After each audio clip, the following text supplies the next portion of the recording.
I like a West Coast puck drop in Vancouver. I like the Sharks. They're plus 135 against Vancouver, minus 155. Vancouver just shouldn't be this price against a team outside of Columbus, Philly, that kind of cohort, because you can't trust them. They won 2 in a row going into the break, but the 2 games before they won those 2 games, they lost 5-1. Back-to-back 5-1 losses. Then they win 2 crazy games to go into Christmas break as they've been wont to do. Like, just when it looks like things are teetering and they should finally blow it up, and Bo Horvat's been traded and Boudreau's been fired, they win. And this just seems like the type of spot where like they'll take their foot off the pedal. And San Jose has been quietly effective. They've not been good, but they've been effective, and that's kind of continued over this month. They're 3-4-2 in their last 9.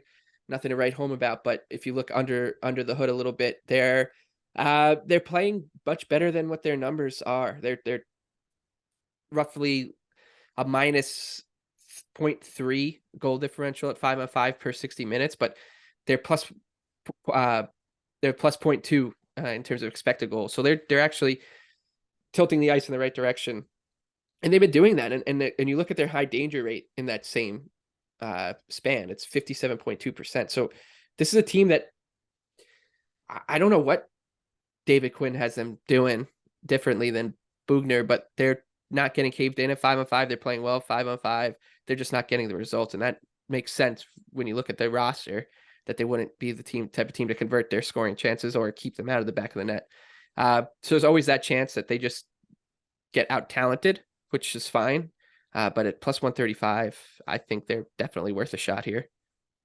Yeah, and I'll say I like watching these Canucks games for live spots because I think there's some legitimate causation to why it always goes this way, because their offensive core is so threatening when they're on the front foot and the D is not getting the other team, if they settle into like a 1-2-2 or whatever it is, if they're not playing as aggressively, the Canucks become so dangerous if you're not going to force them to defend as much when the game kind of takes on that narrative, because they can attack so well. They have the stars there. But then when they fall into kind of a protect mode, they're just so shaky back there. Like I hate trusting this defensive core. And I think that does kind of lend itself to what you're saying is as that the Sharks are a live dog here, because I definitely don't want to get involved with the Canucks as a heavy favorite. It seems like most of their wins now, contrary to their losses early in the year, is just them finding a way somehow.